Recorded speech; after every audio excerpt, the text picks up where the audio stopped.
Wah, ada video kontroversi bagus nih, Jess.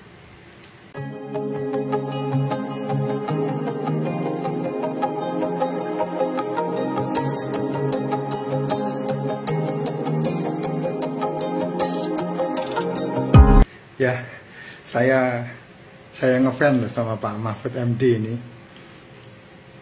Orangnya tegas, orangnya jujur, orangnya bijaksana. Saya ngefans banget sama beliau. Tapi memang benar pepatah yang bilang, kalau kamu pengen tahu sifat seseorang itu, kasih dia kekuasaan. Ini masalahnya Pak Mahfud MD ini belum mendapat kekuasaan full ini. Ya, baru dicalonkan untuk menjadi orang nomor 2 yang punya kekuasaan ini. Mohon maaf Pak Mahfud, saya kali ini tidak setuju dengan sampean karena lidah tidak bertulang ya. Sampean ini saya kagumi sebagai tokoh negarawan yang tahu segala sesuatu, baik dalam dunia agama maupun dalam dunia politik, bahkan dalam dunia kehidupan.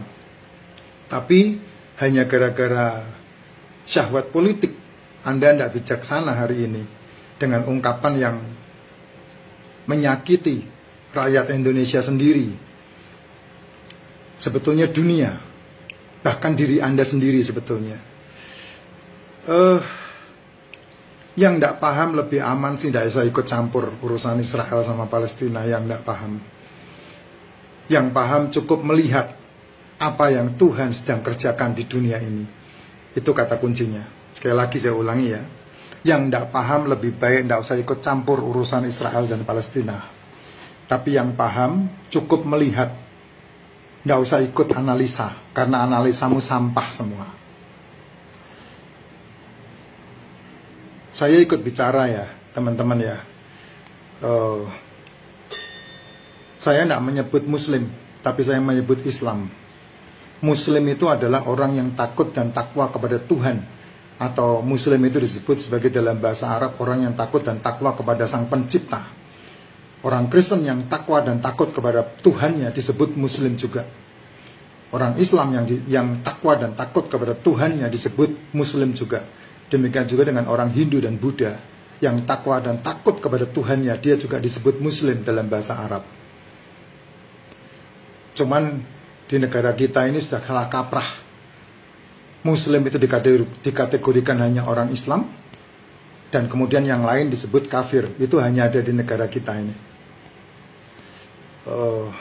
Kalau kita juga bicara masalah insya Allah juga sama. Insya Allah itu artinya ya, sungguh pasti saya melakukan. Nah itu insya Allah. Tapi di Indonesia kata insya Allah ini udah bias, artinya mudah-mudahan, kalau boleh, kalau bisa. Nah itu kesalahan terbesar arti dari kosakata yang kita seringkali tidak dalam tracknya, sehingga pemahamannya diambil sepotong-sepotong dan diakui oleh dirinya sendiri, yang orang lain tidak mau urusan, tidak peduli begitu. Perhatikan baik-baik, urusan Israel itu urusan dunia, urusan kiamat dan urusan akhir dari dunia. Kalau seandainya kita boleh kilas balik untuk teman-teman yang Islam, kenapa saya bilang tidak usah ikut campur urusan itu? Karena di dalam rukun iman Islam itu disebutkan, atau rukun Islam atau rukun iman disebutkan percaya kepada nabi-nabinya. Kamu dituntut untuk percaya kepada nabi-nabimu, nabi-nabi yang diakui oleh Islam. Lihat baik-baik, 25 nabi yang kamu percaya, 24-nya itu dari Israel. Dari Arab malah tidak ada. Perhatikan baik-baik. Ya, 25 nabi, 24-nya itu Israel. Semua nabi 24-nya itu Israel. Yang beda cuma Nabi Muhammad doang, yang teman-teman Islam akui sebagai nabi. Kalau diakui dengan rukun iman, yaitu percaya kepada kitab-kitabnya, 4 kitab yang diakui, ya 4 kitab yang diakui, 3 kitabnya itu 2 milik Israel, Yahudi, 1 milik Kristen, yaitu percaya kepada Taurat, percaya kepada Zabur, percaya kepada Injil, dan percaya kepada Al-Quran. Dan dari kecil saya diajari untuk tidak atau mengabaikan 3 kitab ini di awal, sehingga saya mempelajarinya sendiri. Pertanyaan selanjutnya dari saya, bagaimana kau bisa mengimani? Punya aja enggak, baca aja tidak. Lucu kan? Memang lucu kalian ini. Bagaimana bisa mengimani? Saya waktu minta dibelikan Injil sama bapak saya juga dipukulin sama bapak saya. Ngapain kan kau minta Injil? Permintaan saya dianggap aneh. Padahal bapak saya ngajarkan pada saya, kitab yang wajib diimani ada 4. Quran saya punya, Injil pengen punya. Kenapa saya tidak boleh? Kan harus diimani. Apa yang salah dengan saya? Malah dipukulin. Ya udah, karena dipukulin ya saya ngumpulin duit, beli sendiri. Diumpetin lagi. Karena nggak boleh kelihatan. Seperti itu kita beragama selama ini, tidak terbuka. Terus terang ya, saya pernah benci sama Injil. Tapi kebencian itu bukan karena saya tahu isinya buruk, bukan. Karena saat itu ditanamkan pada diri saya untuk membencinya. Seperti saya benci salib, padahal saya nggak ngerti salib. Nah, itu sudah diajari dari kecil. Percaya kepada kitab-kitabnya, Taurat, Zabur, Injil, Quran. Tapi yang 3 ini disingkirkan. Hanya 1 dan diucapkan, diungkapkan. 1 ini udah lengkap, tidak bisa. 4 yang dipercaya. Mau tidak mau, kalau Anda mau jadi benar orang Islam yang benar, harusnya mempelajari 3 kitab sebelumnya, yaitu Taurat, Zabur, dan Injil. Tapi ini kan tidak dipelajari. Yang dipelajari hanya 1. Nah, dari sini kalau kita mau pelajari benar-benar urusan Israel, urusan Yahudi, urusan Timur Tengah, itu adalah the end of the world. Jangan pernah sembrono untuk urusan ini. Armageddon itu letaknya di Timur Tengah, di Israel. Armageddon. Ini sangat penting sekali. Kalau bicara masalah Israel itu mau menghancurkan Al-Aqsa atau the Dome of the Rock, Israel bisa melakukannya karena itu ada di wilayah Israel. Tapi kenapa tidak dilakukan? Artinya Israel menghargai perdamaian.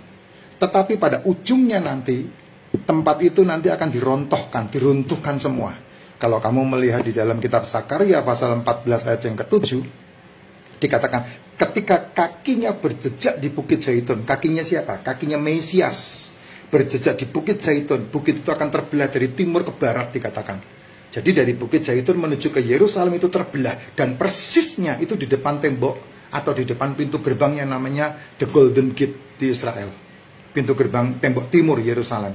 Golden Gate namanya. Dan yang luar biasa di ayat itu, Zakaria 14 ayat yang ke-7 dikatakan, lembah itu akan membentuk lembah yang sangat lebar, bukan sangat dalam.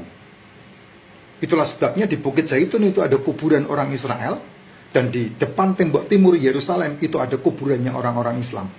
Semua mereka menantikan yang namanya Mesias, Imam Mahdi, yang nantinya masuk ke Yerusalem. Nah, apakah pemahaman ini kamu tahu atau tidak? Ya monggo silahkan. Kalau kamu tahu ya bersyukur, kalau kamu tidak tahu ya ini pengetahuan buatmu. Ya, tidak boleh satu kata pun mengucapkan. Karena siapa yang mengutuki orang Israel, dia akan terkutuk. Siapa orang yang memberkati orang Israel, dia akan diberkati. Ini hukum dunia yang sudah ditetapkan semenjak Abraham dipilih menjadi nabi pertama yang muncul untuk membentuk satu bangsa yang akan menjadi berkat bagi bangsa-bangsa yang lainnya, yaitu Israel. Nah, sekarang ini sudah banyak pemahaman yang sudah disimpang siurkan ke sana kemari. Nah, pesan saya cuma satu, kalau kamu pengen tahu sejarah Israel, jangan pernah dengarkan dari guru-guru, tapi bacalah kitab Taurat. Disitulah sejarah yang asli dari bangsa Israel yang kamu harus tahu.